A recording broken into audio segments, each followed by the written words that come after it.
Hi everyone, Edna Kimble, Edna Sells, Century 21 Right Real Estate, and welcome to today's episode where we have Joy Knight, buyer's agent extraordinaire and seller's friend, right? Yeah. Yeah. So today we are going to be talking about 7 mistakes that sellers make.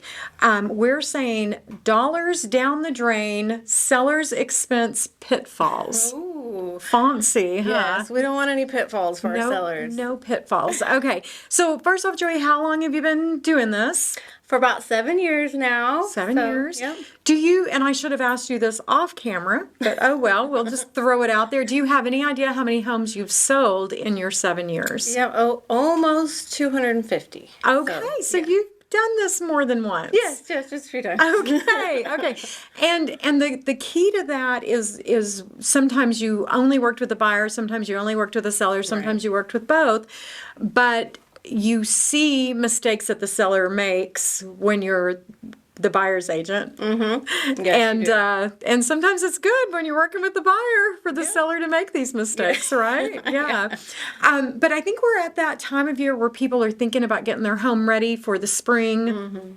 And I went to a listing yesterday, and the seller had spent about $50,000 on a line item that is not bringing them any money for their return. So that is why we're here today. So we're just going to kind of jump right in. So 7 pitfalls. Okay. The first one is unnecessary repairs. Yeah, for sure. That's a big one because I think that you can tend to overdo it a little bit. I always tell people, especially sellers, that if it's something that you've been putting off that you know needs to be done, to probably go ahead and do it. Absolutely. But the best way to know is just to have us look through with you and just wait till we get there. I didn't even prep her for this. That is exactly it. Like, call your trusted advisor, right? Absolutely. Yeah, for sure. I had a client one time that went in and replaced every single interior door. Okay. Well, I bet it looked nice, but I mean, that's about it. It was okay. It was okay. It wasn't fabulous or anything.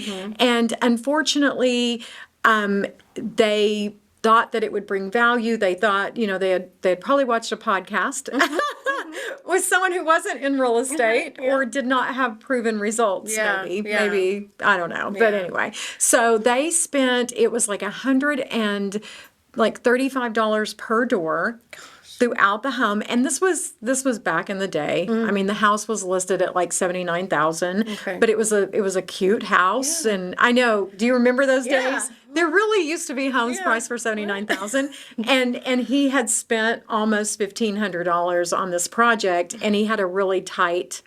You can imagine it at back in the day when you could buy a home for $79,000, they weren't able to negotiate a lot. So I hated it that he had pre-spent the money. Yeah. So Well, I had a seller that when they bought the house, it needed some paint on the exterior, and it was fine for when they bought it, but when they went to sell it, it just didn't photograph that well. Like you could kind of see where it was lightened up or whatever. And so she had a painting party and just invited all her friends over, and they painted the entire exterior of the house, and it changed the whole look. They kept it the same color scheme, but it freshened it up so well, and they were able to put some sweat equity into it, and so they were able to get their money out of it instead of hiring somebody to do it. Paint party. Genius. Jill is like, I'm having a paint party.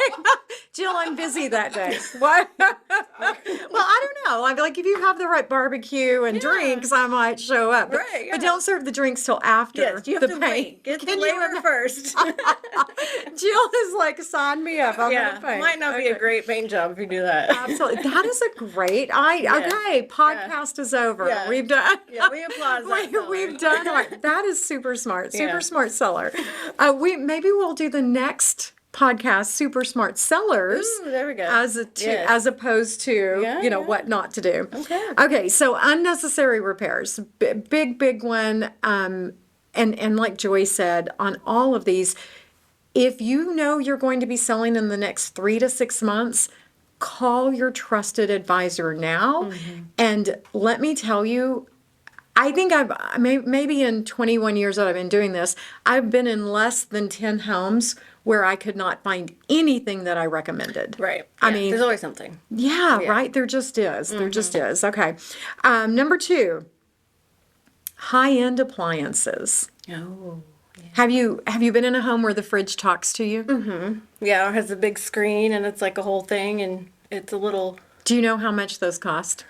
oh gosh, a lot. Jill, how much do you think those cost? If the fridge talks to you, Thousands. $8,000. No. Pretty sure I bought a house for that. No,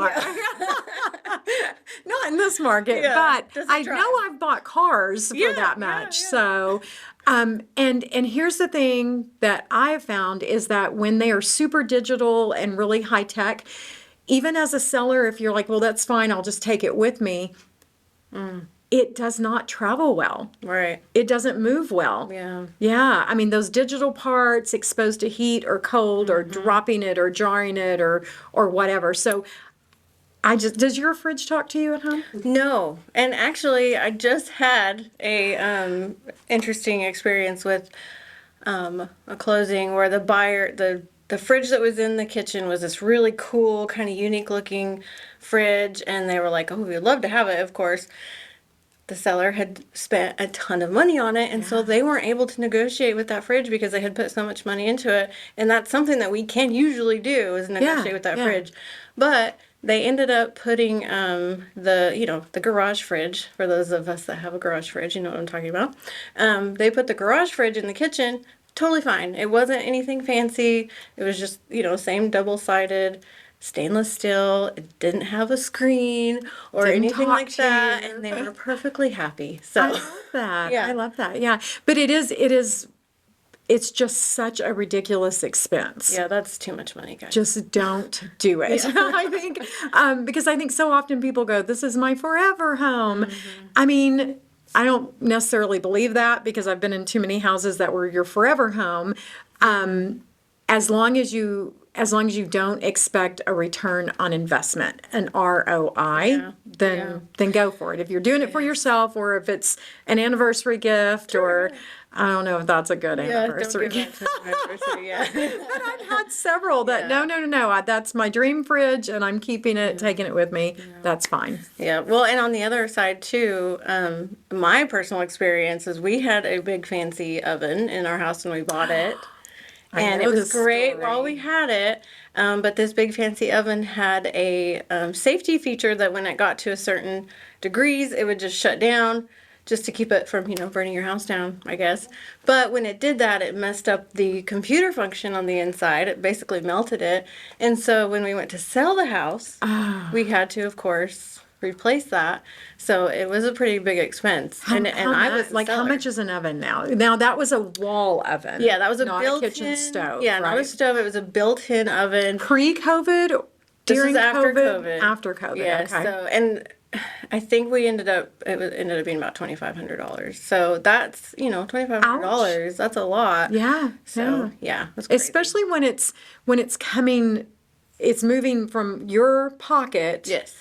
to a line item Yes. and you're leaving it with it's like literally like taking $2,500 out of your wallet and leaving it on the leaving it kitchen on the counter. counter. There you go. There you go. Yeah. But at the end of the day, every buyer is going to expect the oven to work. Yeah. Of course. Yeah. Right? Absolutely. Yeah.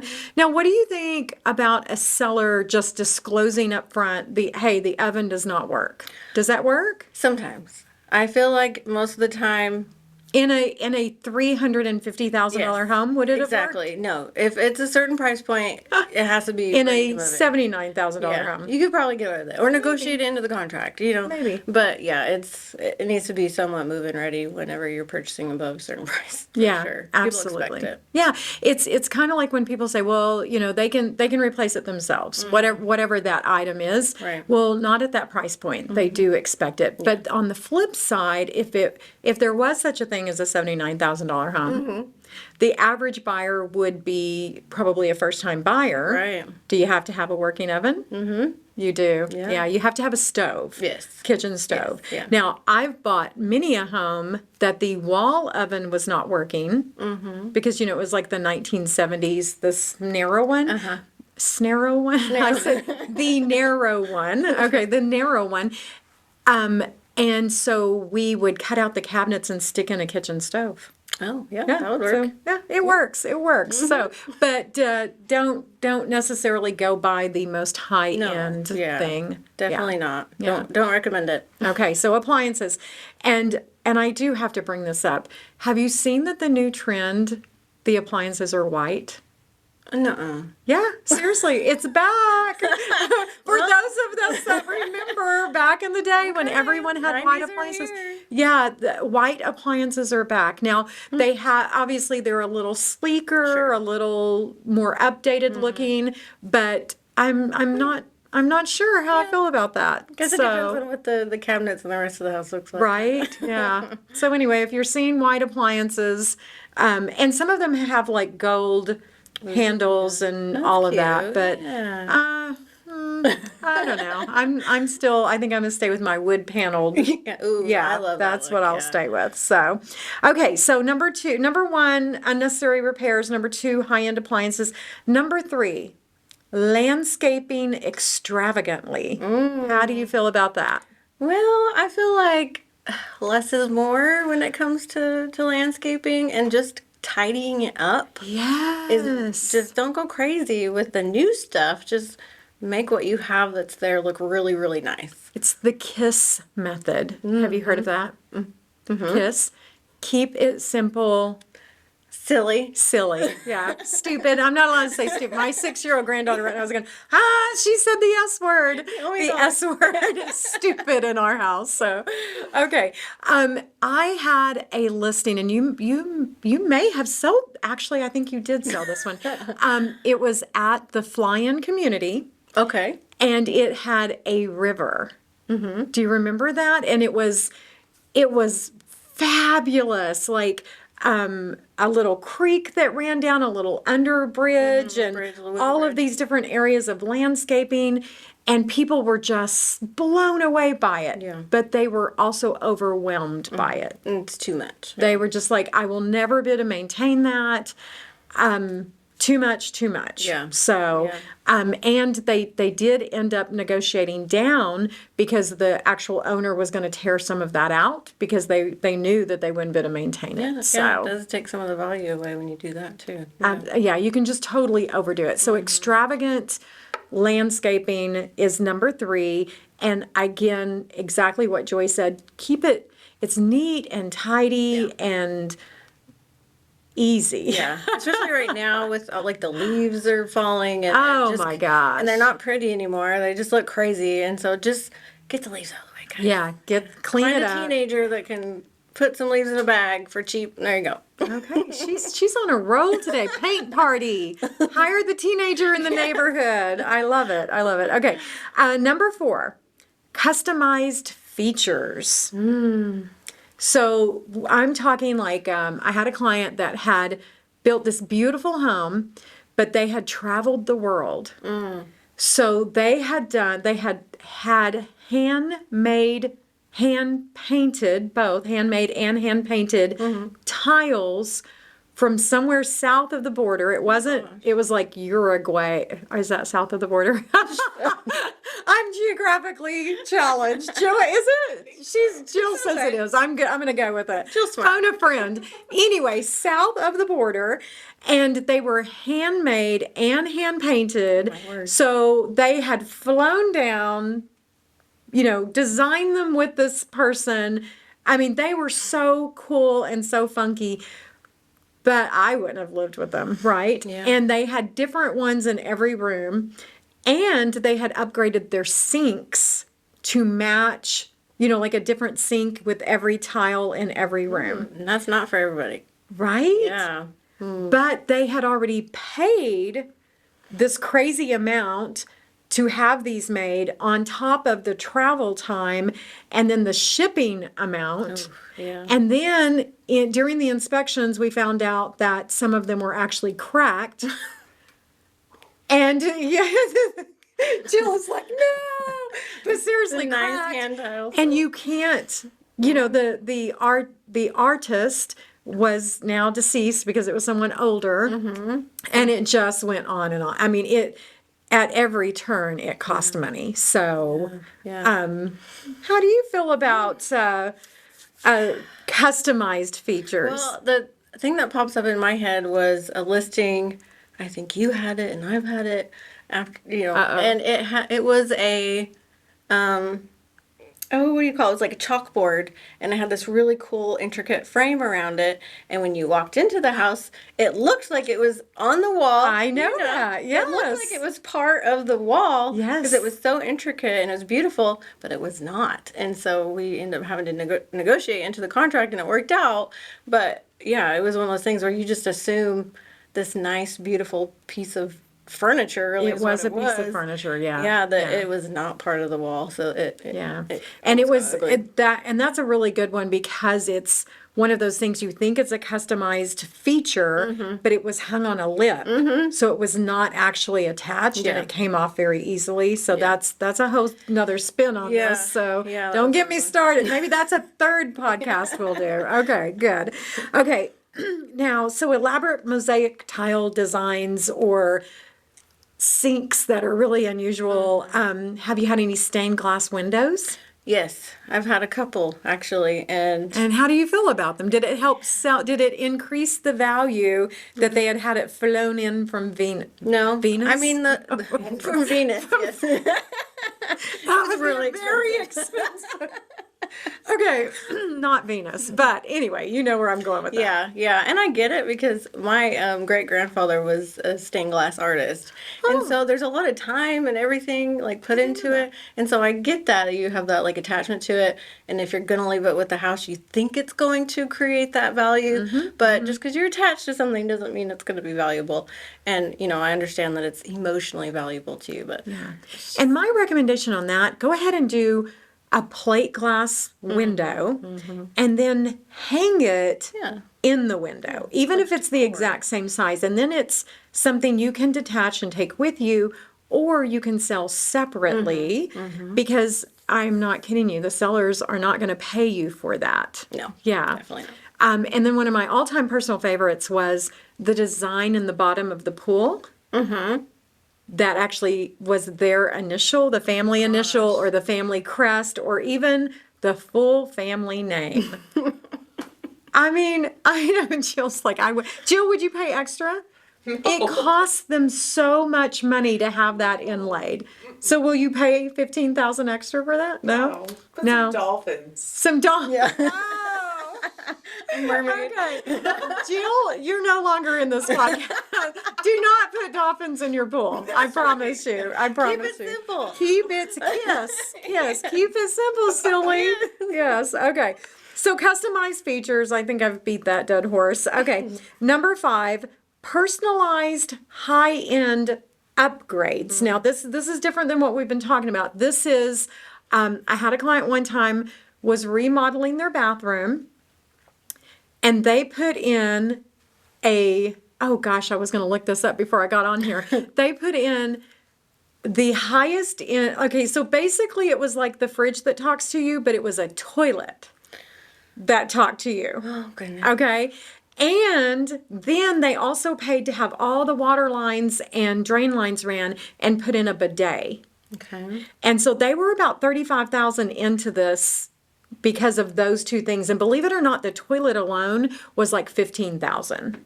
So I'm Again, does it drive? No, it's not a car. but it was warm when you sat down on it, and it different colors. I didn't actually like the idea of it being warm unless it was my own personal one. Right? Yeah. You're like, wait a minute. Why is it warm? Well, I have worked with so many buyers, like way more than 250, because you think about all the showings that I've done. Oh gosh, Not yes. one single person has ever asked me, "Do you have a listing with a bidet or a warmer on your toilet?" Warmer No, on your not toilet. one, not Yes, one. yeah. Gosh, I wish I could think of, it's TOPO or TOFU or I'm going to stop while I'm ahead. But anyway, you guys know which one I'm talking We're about. gonna Google it. Now, again, if it's for you, then knock yourself out. But if you're trying to increase the Right. value or you want to be reimbursed, no. Yeah. And I'll tell you what also does not work is when you say, I paid this much, and I'm like, look, you're not going to get that money back. And do you know what they said? Then we'll take it with us. It's like that movie that with Richard Pryor, and he buys a house, and they're walking through it, and he's like, "Oh, I love these windows," and they're like, "Oh, they don't stay, ha ha," and then they laugh about it, and then they close on the house, and the buyers get there, and everything's gone because they went through the whole house going, "Oh, but that's not included," ha ha ha. ha. And Which, it thank really goodness, wasn't. we have a written Oh, can you contract imagine? that Yeah. we would put that information in. Yes. So that's good. I know which movie you're talking about, but I don't think I've ever watched it. I can't think of I what need to it's go called back off the top of my head, but yeah, I need to it's go back and classic. watch it. So, okay, so that would be the personalized high-end upgrades. And let's see, I'm trying to think of another one. There was one where the TV at the foot of the bed came up out of the floor. Oh, yeah. Yep. But the problem is it's that the mechanism only worked half the time, right? And the TV was really ancient. So the box was really, I mean, it took up like 3 foot of the room Yeah, and it changed too much. but it cost them so much money. Yeah. Yeah. So that would be the personalized high-end upgrades. I feel like an elevator falls in that That's what I was category, gonna too. say. I've been in a couple houses where they're like, "Can we have an elevator?" And I'm like, "Why?" Yeah, because, and if somebody needed that for mobility, It's great. right. Yeah. But again, people aren't going to typically reimburse you for Yeah, that. So, okay. Number 6, over-the-top renovations. Oh, yeah. That's one that I feel like if you are even thinking about it, to call your favorite agent first, like, because you can, especially if you start hiring people to do the work, it can get really expensive really fast, and a buyer's not typically going to pay you for that work. Right? Well, it's one of those things that you need to know your market and your neighborhood. Ooh, yeah. So if you just added like $100,000 to the home, it seems like that should come back to you. But at the end of the day, if you've just priced yourself out of the neighborhood, no one wants to buy a $400,000 home in a neighborhood where the average home is $200,000. Right. Right? Yeah. Yeah. I had a client that they put in this really, it wasn't a shop, it wasn't as big as a shop, but it was a pretty big exterior building. And they had put, it was during COVID, so the prices were really high, and they had spent quite a bit of money on it. And then when they went to sell, there just wasn't any value there. And That is exactly this category because in a lot of neighborhoods, the neighborhoods that Joy always lives in, you have to brick yes. those outbuildings and you have to shingle. So you're basically building a small home. Yes, and Yeah. that's expensive, like the bricks and stuff. Like it can add up really fast. And like I said, the buyer's just not. You might get a little bit back for it, and it might be a selling feature, but you're not necessarily going to get that value back. Yeah, it's weird to me. Like the thing I struggle with the seller is you contact me and you say you want to sell your home, and I say, okay, well, this is the value. Let's say it's worth $250,000, and then they say, okay, well, I'm going to add on the den, I'm going to gut the kitchen and redo it, and I'm going to update the primary bedroom. And I'm like, well, what do you think that's going to cost? $100,000. I'm like, okay, well, you're only going to get back around $100,000. Right. So, and inevitably, it never really cost you $100. It cost Sure. you way more. Yeah, and the time too.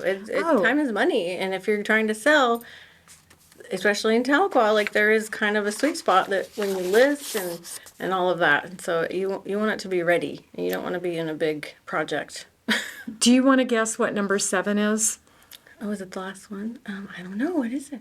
extended holding costs, which is what you just said. yes, So I was like, she's looked at my notes. No, extended holding cost. If you need to sell, the longer you wait, the more expenses you pay, especially if you've moved on, Yes, right? yeah. I that's the thing I never understand when someone's holding out for an additional $3,000 to $8,000 and you miss a really good offer, Yeah. and then it sits there for another 4 months, and then you reduce, but your insurance, your taxes, Your just utilities that you're paying on the lawn house. care. Yeah, it can get This year, expensive. people are still mowing. Maybe they're not mowing as of this week. Right, yeah. This might be the first week, but in our weather, you could quit mowing in June, or you could mow right up until December. Yeah.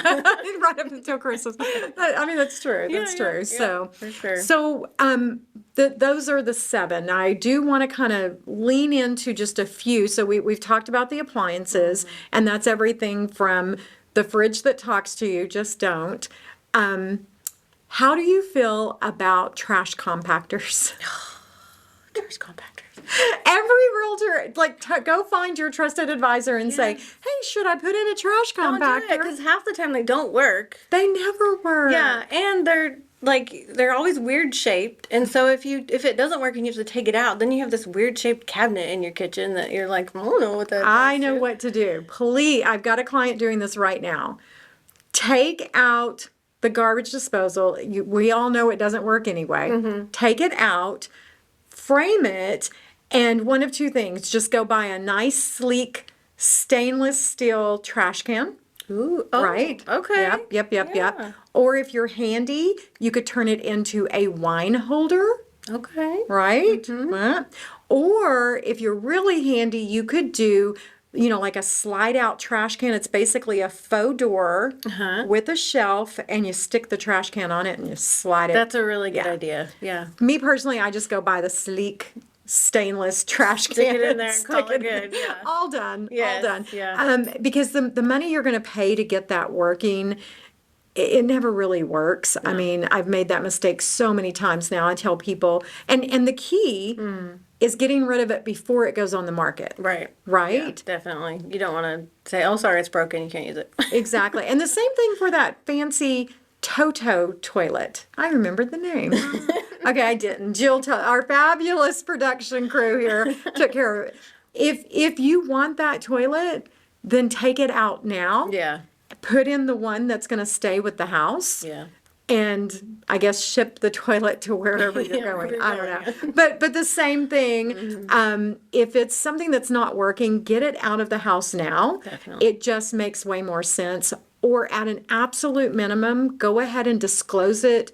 You have to disclose it, Yes, but absolutely. but be upfront and put it in your broker remarks so that when they go out to show it, if it's kind of a big ticket item, they're aware. Yeah, definitely. Love that. Okay, we've talked about toilets, but we didn't really lean into the second part of the toilet, which was the bidet. Do you think that impresses people? Do you think it increases value? I don't think it does. I think most of the time the reaction I get from buyers is, Or a giggle? That's what I think. yeah, they so. think of like some fancy movie that Yes. talks about it. Absolutely, Yeah. It's not absolutely. a like, yay, bidet. Like, Yay, a bidet. I will tell you, I stayed in a suite one time in Vegas. There was a mix-up at the hotel, so they upgraded us. Ooh. And it was one bedroom, but 2 baths. oh, It was fancy. that sounds fine. And they had bidets. Okay. And it was I did not mind. It was not a thing. So anyway, bidets. Windows, which is kind of what started this whole podcast. I personally think just a good not entry level, but it depends on the price of the house, right? Yeah, yeah. Have you ever replaced windows in your personal home? I have not. No, I haven't either. And I've moved every 2 years, Right, you know yeah, what I mean? yeah. So do they open? Yes. Do they close? Yes. Do they lock? Yes. Can you see out them? When I'd wash them, and that's what blinds are for, right? So exactly. if they're the old vinyl, if they're the old aluminum, Sure. yep, yes, they're ugly, but have you had buyers willing to pay more because somebody put in a new window. No, not really. I mean, it's more about if it's functioning or not. Like Right, if all the right. windows are, you can open them, shut them. Yeah. They're keeping the wind out. They're doing the job. Yeah. But yeah, no, I haven't. I do think if you're flipping a home, like, you're going to go in and upgrade kitchen cabinets, and Yeah. then maybe you want to look at doing that. On the really, really old windows where it's like Yes. then, lead paint issue starts coming up, like all this other I stuff. guess. Yeah. But you might want to replace those. And that's just like you might, it's going to save you on your utilities too, I'm sure. But yeah. But one of the things that I see with windows that makes me crazy is there is a company out there, and I love a good hustle, super impressed because you're making this work, but for my clients, don't do it. It is the lifetime warranty. Oh. Have you seen that? So if you break a window pane anytime during your lifetime that you own the home, they will come out and replace the glass. But those windows cost you about 30 to 40% more. And I'm like, dude, how many windows have you broken in your lifetime that you would pay that much more? But their marketing is that good. So honestly, I'm all about a good hustle, and so I love that aspect of it. Good for you. But for my potential sellers, don't call them. That's crazy. Yeah, call so us first. yeah, absolutely. And I'll just go out on a limb and say, I personally, for the homes that we've rehabbed, our rentals, I haven't actually ever had to upgrade my personal property, but for some of these others, I'll call Tahlequah Lumber and Leon, shout out to Leon. Yeah. He will hook us up, and you can have like entry level for that $79,000 home, all the way up. But I just don't believe that it's worth, a Gucci price. Yeah. For your windows. Yeah, So, but I'm not a big name brand person. Yeah. I was thinking, well, what purse do I carry? I don't know. Yeah, It's I just haven't had anyone, again, a buyer ever say, "Ooh, what kind of windows are those?" Yes, Like, they look exactly. grand. Like, yeah, no, yeah. no one. And I am impressed with like a wood casement window, Yeah, they look great. but no one will pay extra for that, Yeah, right? If it's already there, great. Yeah. Just leave it there. More of a, not Gucci, but Michael Kors, and that's only when it's on sale at Ross Exactly. or TJ Maxx. Yes, yeah, contract. Absolutely. Okay. Roofs. Roofs. Roofs with a V. No, roofs. Have you seen the 50-year shingles? Yeah, that's silly. Yeah. Yeah. Yeah. Are you going to live there for 50 years? Probably not. No. And really, we're talking about when you're trying to sell, it does not make sense to put Yeah. that really, and again, it's a great marketing, strategy that they explain to you, but your insurance is going to be so much cheaper.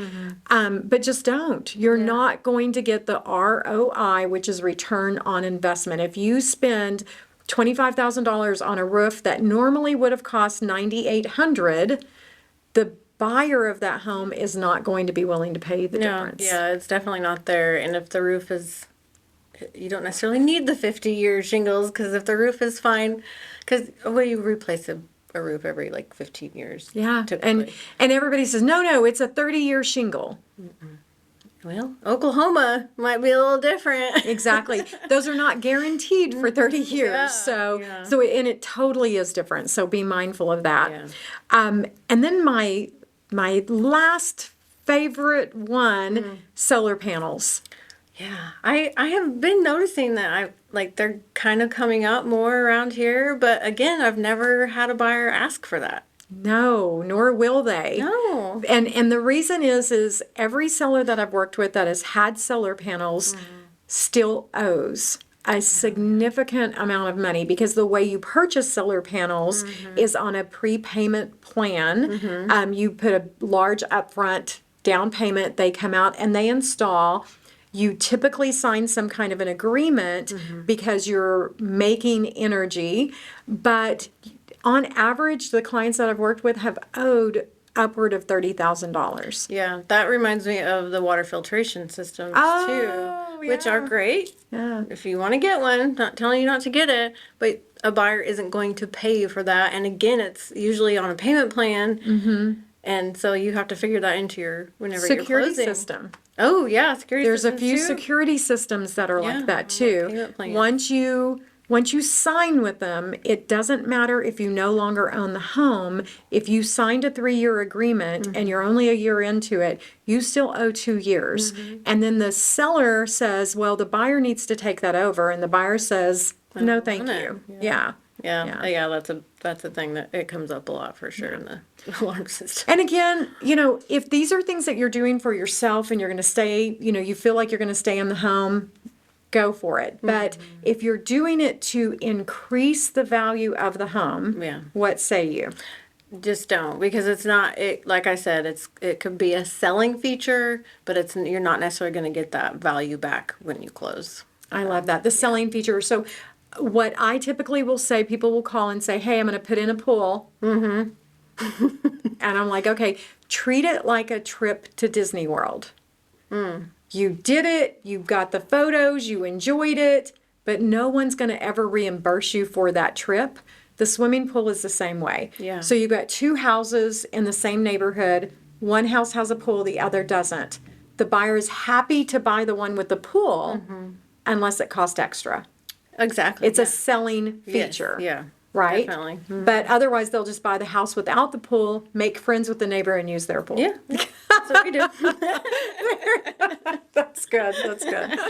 Okay, so those are the pitfalls that we want our sellers to avoid. And really, you just kind of ruined the whole thing, because I was going to build up to, at the end of the day, the number one thing to do is just call your trusted advisor before you do anything. Yes, right? absolutely. Yeah. Just give us a call. It's really easy. Yeah, absolutely. Yeah. And then even then it's going to, if you say, look, I need to sell within the next 30 days and this is what I need, we may tell you don't do anything, price it at this price point, because anything under the 200,000 mark right now, we probably have a list of buyers. If it's under the 150 mark, we absolutely have a Yes. list of buyers. Yeah. If it's under 130, we'll write you a check to. No, we're ready. Call us. Yeah. Where you want to close. Yeah, exactly. So that price point, you want to be really careful about any upgrades. Yeah, I think. definitely. Yeah, for sure. Just be what is it? Safe and sorry. Like just call your realtor. Yes. Call us. Well, Joy, thank you for joining Of us. course. Thank you. Gonna have to have her back for some of those other topics. We'll definitely jump into those. And as always, please like, follow, and share. Let us know if there's someone you would like to see on the podcast or a certain topic that you would like for us to lean into and share our opinion, because we definitely have one. And thank you for watching, everyone. Bye, Bye-bye.